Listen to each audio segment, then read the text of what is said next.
All right, so we have with us here today Evan LaRuffa. How are you, Evan? I'm well. Thanks for having me. I'm really happy to have you here. Thanks for taking the time to talk with us and the Be the Good podcast community. So let's get started, and we're going to talk about your organization, I Paint My Mind. So I Paint My Mind community consists of artists, activists, do-gooders, curators, organizers, and advocates for the arts. You work to connect artists, businesses, and local communities, bringing value to everyone via the conduit of art. Can you tell us more about your own background and what inspired you to create this organization? Yeah, no, happy to, of course. Yeah, again, thanks for having me. Excited to be here. Yeah, it's funny because I think that's coming up for me a lot more. Like, why am I doing this with my life? Right? So at I Paint My Mind, we're a 501c3 nonprofit arts organization, and the mission is to connect people through the power of art. And when I think about why that's so important to me, it's because I was lucky enough to have a lot of really incredible, engaging, creative experiences as a young person, right? That just kind of like made me it was engagement was necessary. It was like not even an option, really. I think I grew up in a bilingual immersion magnet school where like art and activism and language and culture was all very much a part of the everyday and what it looked like to be a member of that community, right? Um, a lot of what we do at I Paint My Mind is we talk about, yeah, connecting people through the power of art, right? So we work with artists and then engage businesses and then use that kind of leverage to give back to schools and underserved communities as far as making sure they have access to art programs. And yeah, I think it's really, this kind of idea of being able to pass the good along to someone else, and that this connection through art is an uncanny mix, right? Art plus connection, meeting new people, being connected through art, engaged through art. Yeah, we want to just kind of create more of these moments, right? That I was really lucky to have as a young person, and that unfortunately aren't available to all kids in all communities, right? One kind of just example of that is I was talking to one potential supporter who was telling us about how, at her daughter's school, they have 4 art teachers, right? And yeah, we've worked with way too many Chicago public schools that don't have an art teacher at all, right? So yeah, there's a lot of work to do. There's a lot of inequity in arts funding. And so, yeah, we're really trying to, create these great experiences that support artists, engage businesses, and give back. And yeah, I'm just trying to give, I think, people access to the type of stuff that I was super lucky to have access to as a kid. That's awesome. It's awesome that it comes from, that type of background for you, that you're wanting to spring forward and give back and create more opportunities, like you said, for these so many kids that just don't even have anything close to that. And so your Totally. organization is built on the notion that art can change lives and that access to moments Indeed. that inspire us are something every person and community deserves. Totally agree. So can you Yep. tell us more about how you reach and involve different communities offering access to this type of inspiration? Sure. So, it's interesting because I think with a lot of companies or organizations, it's kind of easy to kind of fit them into one lane. And it's interesting because like what we do at I Paint My Mind involves a variety of initiatives, that are always really kind of asking that question: how can we connect people through the power of art in new and cool ways, right?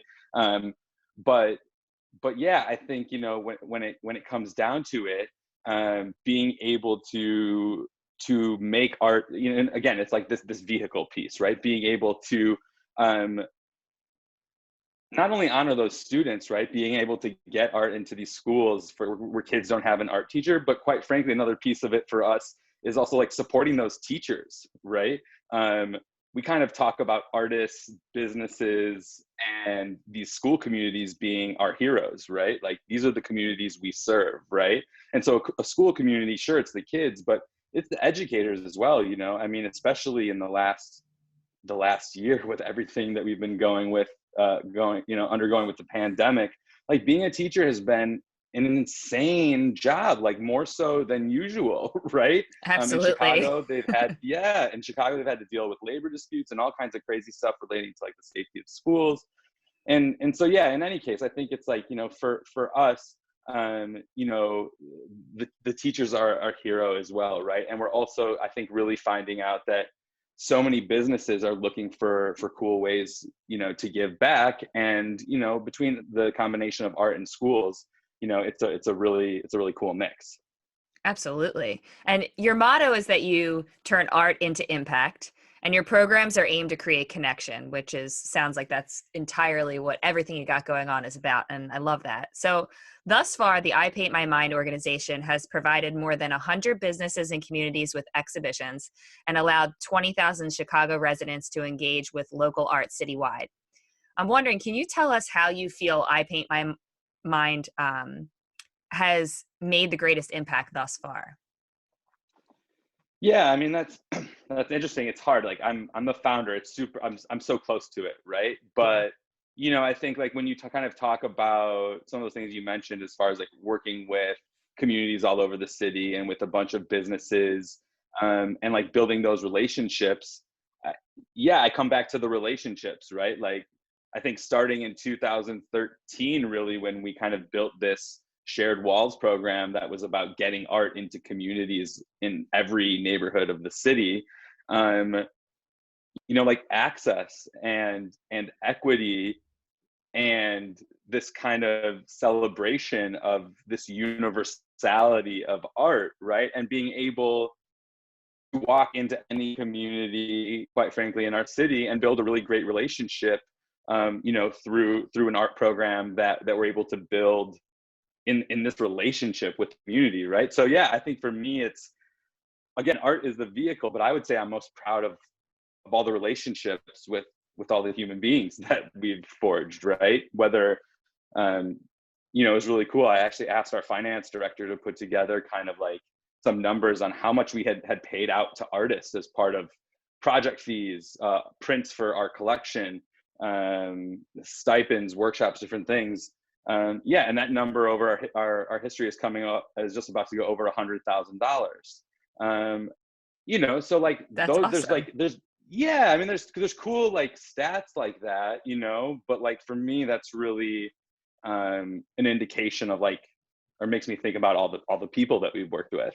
Um, and yeah, like this morning I was able to have a really awesome conversation with a school partner who we'll be working with now for the 6th year in a row next year, right? So yeah, so Principal Byrne is like my principal too, and like we hang out, and like Roxy, their art teacher, is also on our board. So yeah, it's just like a really rich network of connections, and I think as I Paint My Mind grows, and we're able to expand the mission, I'm really excited. That as the founder, that it's working as a model, as a mission, as an ethos, as a movement, but also that like I won't have to, I'll be able to kind of do more of that rallying people around what we believe in, and how everyone really should have art as a human right, and maybe like less of the social media scheduling, right? But Right, right. that's part of a project getting bigger, so that's all good. Well, I can really appreciate that because I run a nonprofit myself, and it is amazing seeing like over the past 10 years, what you started with and what your mission was, and now Yeah, where you've gotten to, but totally. also just to see that impact is always, that's what you started it for in the first place. But I agree, it's Right. the relationships. For me, the most Yeah. amazing part of what I've done over the past 10 years, my team and I travel to do documentary films about individuals who suffer from an illness called scleroderma, which I Got lost it. my mom to 10 years ago. So Oh, that's kind of wow. how this all started. I And see. Wow. I feel like the connection that I've had with each patient and each story that we've been able to tell, and it really is just becomes this network of relationships that you really are the most Yeah. proud of. Like it's just really cool to see also, like you said, things unfold and build upon each other. and that now you, as a founder, you get to step back and say like, wow, it's working, you know, because you were putting Yeah, so much grit and passion into it to get it to tons be of it. here. Sure. Tons of it, right? Yes. Yeah, it's Mm-hmm. exhausting, but you're Yep. driven by your passion, and your passion has propelled this entire movement forward. So I think it's Yeah, just and it's really cool to get to that point.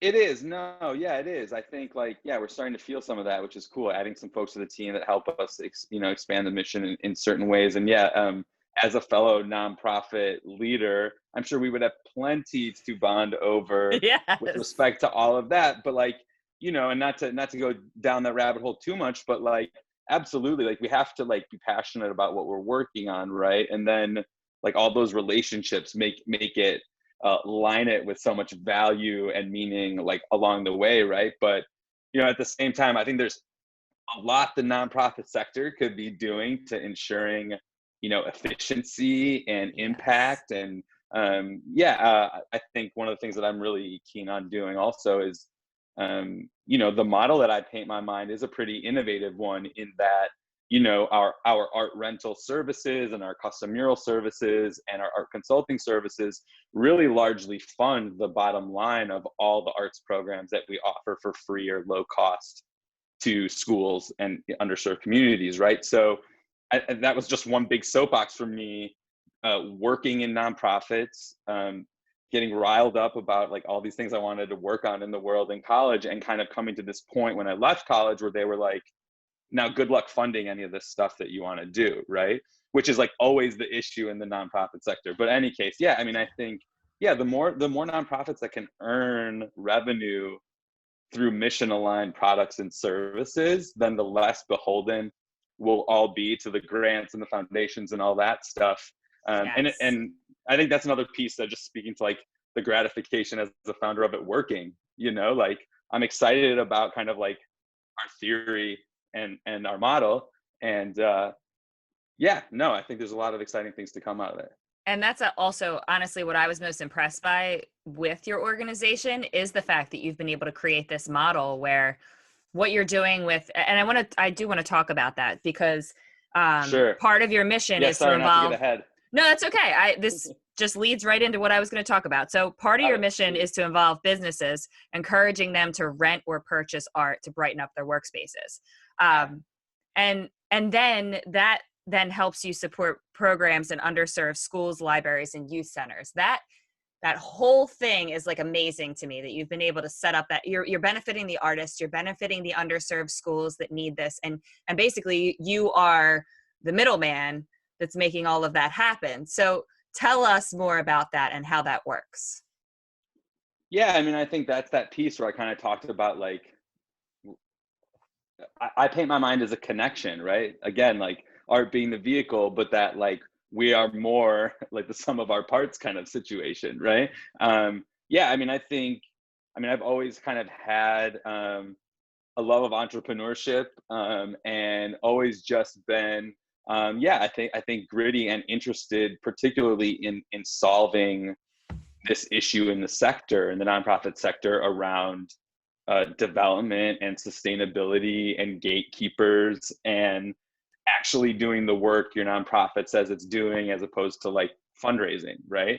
And Right. so I also just realized that like I wasn't I wasn't starting a nonprofit because I was good at fundraising. I was starting a nonprofit because I wanted to work like with artists and cool businesses and teachers and find a cool way to make it all work, right? Yeah. But yeah, I mean, the piece for us is really, I think, starts with like honoring artists properly, right? Like our latest Instagram post for I Paint My Mind was pay artists with money, not exposure. That's because the whole kind of do it for exposure kind of paradigm is oh so played out in the artist world, right? Kind of getting artists to present finished work for free and all this different stuff. And I get it. There's like, I think models, especially like a gallery model, where that could make sense, but that's always been the problem for the artist is getting compensated properly for their work and being valued the same way you'd value anything else, right? I kind of always make a joke about like dentists don't clean teeth for exposure, right? Like, no, they want to get paid, right? And so if we're valuing it, like, and it's really hard if we just think about it rhetorically, whether we're talking to an artist or anyone else, hey, I really want what you're offering, but I don't want to pay for it. It's kind of bogus, right? Yeah. And so it's not really a partnership, right? And so I really feel like we wanted to solve that at first. So for us, as I mentioned, getting to that like $100,000 of fees paid out to artists has been largely through growing a print collection. So we buy prints directly from artists, have grown this large print collection. It's almost 2,000 pieces now.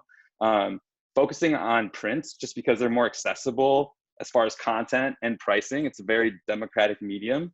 And so, yeah, then we've been growing this collection and mobilizing it, as you mentioned, as part of art rentals. So we've worked with Adidas, DocuSign, LinkedIn, other like really awesome companies, whether for art rentals or these custom mural services. Just finished a really cool mural for Pepsi in downtown Chicago with a couple local artists. But yeah, in any case, like, again, whether it's the rentals or the murals or other kind of art consulting agreement work that we do with folks, it's really about offering value, right? And making sure the artists get taken care of on the front end, and then putting it on us to leverage their work in a way that creates value for the business and the community, right? So yeah, we're kind of like always growing this asset, and yeah, looking at some really cool ways of potentially displaying our growing collection in the coming years. But yeah, I think it's very much looking at products and services as revenue streams in the nonprofit sector. Again, just like, right, like a big thing is that people who want to make the world a better place, many of us on the social and political left, just like overlook like solid business practices that help companies and organizations thrive, sustain the mission. And not just survive, but like meet the mission, right? Yeah, like, and go beyond the mission anything. too.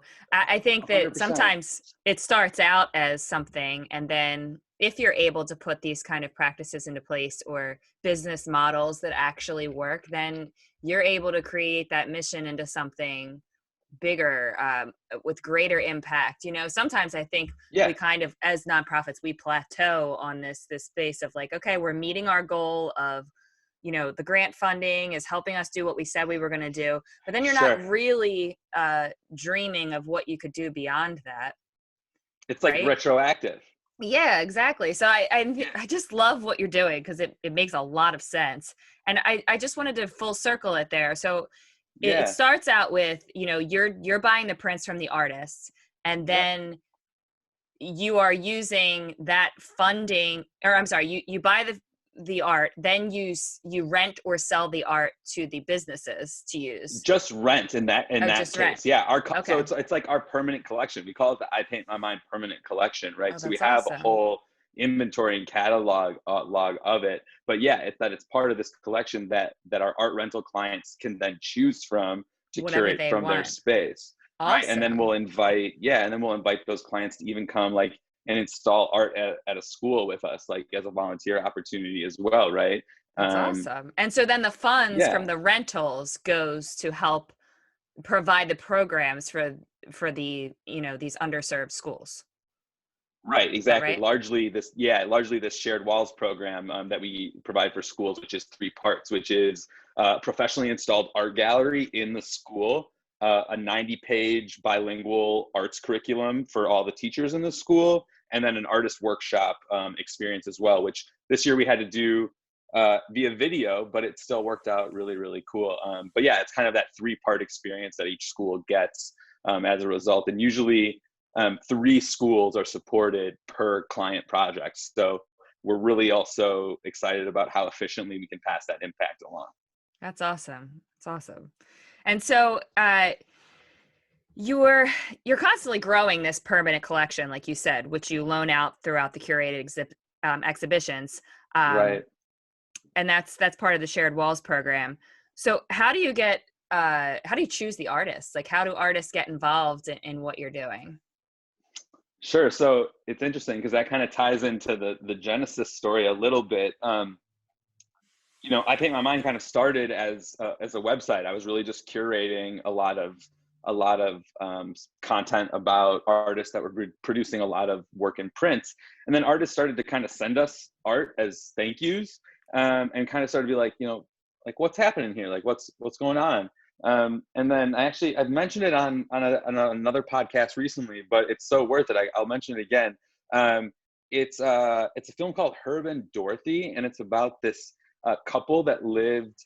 I'm pretty sure they've passed away now, but basically starting in like the 50s or 60s, they started collecting art. They would spend one of their salaries on art and one of their salaries on living. They lived in Manhattan. You could do that then, Wow. and basically they like amassed this incredible art collection that they then like unleashed on the world, and like it was touring for years, right? And so then just this idea of like, what does As I Paint My Mind was kind of, we were hosting events and kind of doing more of the online thing.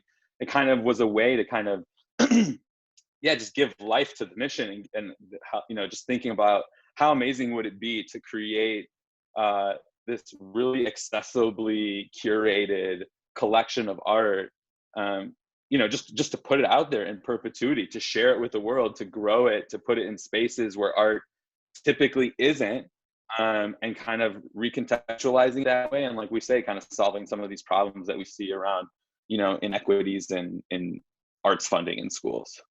That's awesome.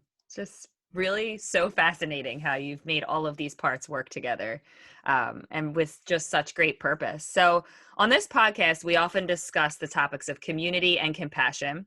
Clearly, community is something that's a main part of your mission.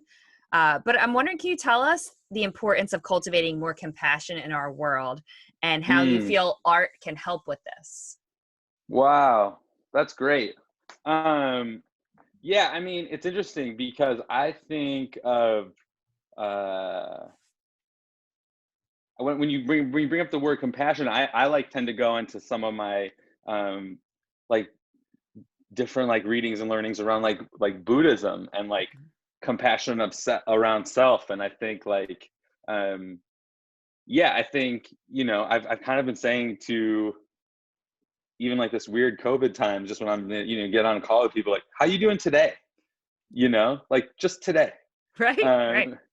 Like um, having compassion for ourselves, having a little bit of compassion for each other. Like it's been interesting seeing how the work life mix has like blended. Like, I'm on your podcast right now in my bedroom, right? Right, Because like right. that's just But that's 2021, normal. y'all. That's what we're doing. Yeah. That's normal. So you know what I mean? So like, yeah, like compassion, I think in a lot of those ways, the way I see it kind of relating um, to creativity is that, one thing that I even kind of can relate to is kind of having like my inner artist squelched as a kid, even in this environment where like I felt my like culture and creativity and perspective was all like super welcomed and part of everything, as I mentioned earlier, um, but there's just like kind of things where you like, and I it's not like I have like, oh, that one teacher who said you suck at drawing. Like it definitely, I don't have anything like that, but like different kind of things that you internalize that maybe keep you from being creative as you grow up, right? um and so yeah, I don't know, I think even as adults coming back to the arts, and thinking about like the value it can have for us, right, and being compassionate with ourselves around whatever kind of judgment we've made about what we can and can't do creatively, right? um, a lot of what we talk about at I Paint My Mind as far as the impact that we hope to have, um, is that this kind of process of experiencing art, reflecting on it, and then like making it is a super powerful like catalytic thing to, it's an incredible muscle to build, right? Like taking stuff in, thinking about it, and then trying your hand at making it. And so it's not just about like art, it's about, what are all these kids, what other solutions are they going to come up with, what cool businesses, what cool ideas, projects, you know not necessarily a poster or an art print, but like what will them flexing that muscle of experience, reflect, make do for their ability, um, and they're just like confident in what they can come up with, right? Absolutely. I think that's really makes sense, and especially speaking to just like being a child and knowing like that those moments when, like you said, whether somebody did it intentionally or not, where you just felt Yeah, yourself, you felt defeated or whatever, like that's that self-doubt set in, and right. how that grows over time, unfortunately.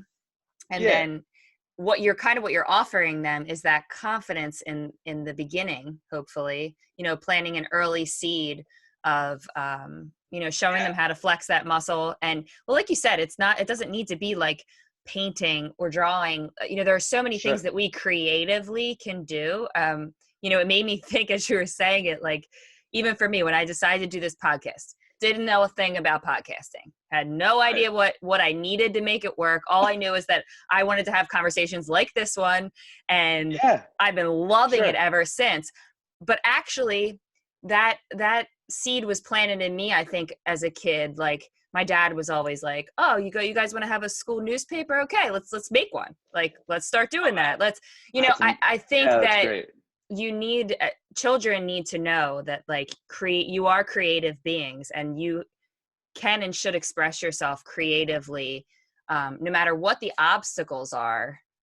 I love that you said flexing that muscle, because it really is. It's something that you have to Yeah, build upon, you got to and you need to, practice it. Yeah, right. And it does not need to remain one creative outlet. Like, I've had a million creative outlets because I'm just somebody that needs to express myself creatively. yeah. I Right? get that for sure. Yeah, no, and I mean, I think, yeah, I mean, I think the other piece of that is that I also believe the kids with the creative skills will set themselves apart in a future that looks increasingly automated and service oriented and like all this other stuff, right? Like I'm Yes. pretty like calculators can do math. Like I'm not great at math. I've gotten away. That's all, we're doing okay, right? But like I really think that's where uh, art has been kind of, all the parent favor of the maths and the sciences and the law, kids becoming lawyers and all this stuff, right? Lots of, too many lawyers out there these days. Like you'd be better served, like knowing Photoshop and copywriting and photography and like, quite frankly, it's also all those creative skills that facilitate entrepreneurship.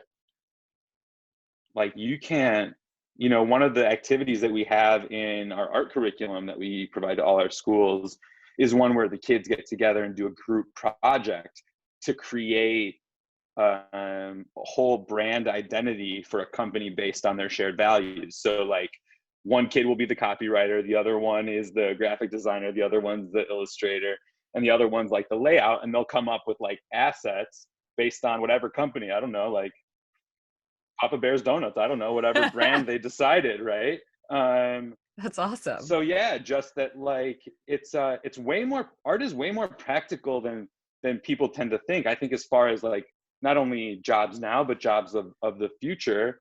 And then there's just all this other stuff, like incredible, statistics around what art, again, back to that flexing that muscle, what it does for kids in all other areas, right? Like a visual arts education means kids are 5 times less likely to drop out.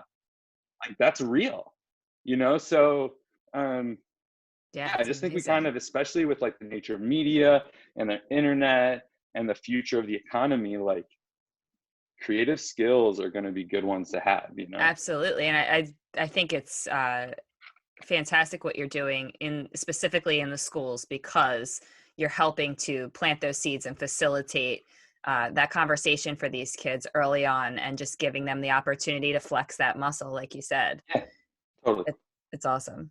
So you posed the question, what if art could be a greater force for good than ever thought? And you say you're determined to find out. What do you envision for this organization going forward? Like, what do you ultimately hope to achieve? Yeah, wow, that's incredible. I think it's interesting because we've done a little bit of visioning as a board recently and even got our team to kind of throw some moonshots out there as far as like what would be some big visions for I Paint My Mind, right? I think, we do a lot, and we do it like in a very like lean and efficient way. So I'm still the only full-time staff member. We've got a team of part-time contractors and team members that are fairly distributed, that help us do everything, that we do. But I think really, and this came up in one of our discussions, like being able to have a kind of like multidisciplinary art center, like a hub kind of for everything that we do. And yeah, it's interesting, just kind of like, again, the weird economic times. Who knows? There might be some cool opportunities, I think, coming out of this. But I mean, I think, it's interesting to kind of think about those bigger visions, but not only kind of in that physical sense, like it would be cool to have this art gallery, community art center, art library, performance, like all that, right? That'd be cool. But we're even kind of starting to do more work in other markets. So we've largely been in Chicago thus far. We've done some work in Detroit, and likely moving into some new markets on the East Coast soon as well. So just, I think connecting with more artists, businesses, and school communities, all in these other kind of markets, and being able to share our resources with these folks and create more connection, and kind of do that conduit thing, wheel of impact that we try to do in other cities is really exciting. Especially because of this curriculum piece. This past year, we really spent a lot of time investing in that. So, right now we have very kind of heavy physical programs in Chicago, but kind of this expansion of the art curriculum, which we actually also publish on Amazon for Kindle, awesome. Is available really nationwide. And now we're kind of thinking about, that the curriculum as our first way to kind of start developing those relationships and create impact in secondary markets that we can then kind of grow into with some of our on-site programs. That's awesome. And that's why having conversations like this are great too, because like we're in Philly, people listen from places other than here, but I think that just you're continuing to spread your message and help people understand what you're doing. They are going to want to get involved, and they are going to want to support you. So that leads me to my final question, which is, how can we support you? How can we best support you? What are the ways that people can either donate, get involved, any of that kind of thing? Absolutely. No, thank you so much for asking. As a lean nonprofit, we're happy to give a few calls to action for sure. So you can go to ipaintmymind.org and just learn more about what we're doing. We publish a ton of content on our blog and otherwise, really to help artists and engage businesses and give resources to teachers. So, there's lots of really great content, interviews with artists. Just poke around on the website. I think anyone who loves art and supporting schools is going to be into what we're doing. The rock solid call to action, you can always smash that donate button in the top right corner. Right. Because of our model, 100% of donations go directly into our community programs. So because we are earning, revenue through our services with our corporate partners and clients, your donation won't keep our lights on. We've already handled that. So we get to make sure that donations really go straight into programs, and growing the team so that we can grow the impact, right? And then I think the other piece is, a huge driver of our mission is connections with companies that are interested in our Get Art, Give Back model. So we've starting to work with clients in other markets now and getting more leads from other areas. But really, if any company is, they're kind of looking to get back into physical spaces, there's gonna be a lot of, I think, rethinking office spaces coming back from COVID, right? So our art rental services or custom mural services are incredible ways to make offices spaces worth having, right? And so we're really excited, quite frankly, even though I think offices will change and they'll be more like a place to host than a place for everybody to sit down and breathe next to each other, right? But like really beautiful art that also gives back to the community is still going to be a really cool way to do that. So you can, under what we do on our website, it has more information about our art rentals, our mural services, and then the rest of our programs and curriculum stuff. So we would love folks to check us out, and yeah, that's how folks can get involved. That's awesome. So, and I will add a link to your website in the show notes, and I encourage everyone listening to check it out. I think what you're doing is incredible and inspiring, and I can't wait to see what continues to happen and grow from all your efforts. So, thank you so much for taking the time to be here today, Thanks so and much, Christy. you're welcome.